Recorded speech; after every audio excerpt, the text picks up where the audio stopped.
Doctor പശുപതിയല്ലേ? ടിവിയിൽ കാണാറുണ്ട്.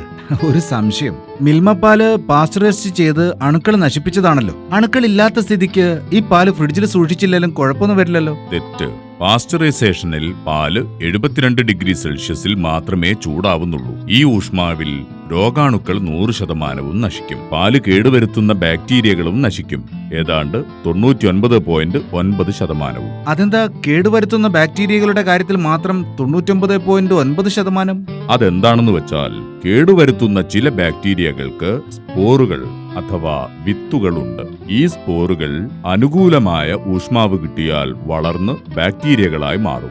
പക്ഷെ ഇവയിൽ രോഗാണുക്കളില്ല. എന്നാലും പാല് പുളിപ്പുണ്ടാക്കി കേടുവരുത്താൻ അവയ്ക്കാവും. അപ്പോ ഈ സ്പോറുകൾ വളരാതിരിക്കാൻ എന്ത് ചെയ്യണം സർ? പാസ്ചറൈസ് ചെയ്ത പാല് ഉപയോഗം വരെ സ്ഥിരമായി തണുപ്പിച്ചു തന്നെ സൂക്ഷിക്കണം. മിൽമ പാല് കേടാവുമ്പോൾ ചൂടായിട്ട് കാര്യമില്ല സുഹൃത്തെ. തണുപ്പിച്ച് സൂക്ഷിക്കണമെന്ന പാക്കറ്റിലെ നിർദ്ദേശം കൃത്യമായി അനുസരിച്ചാൽ ചൂടാവേണ്ട കാര്യമേ വരില്ല.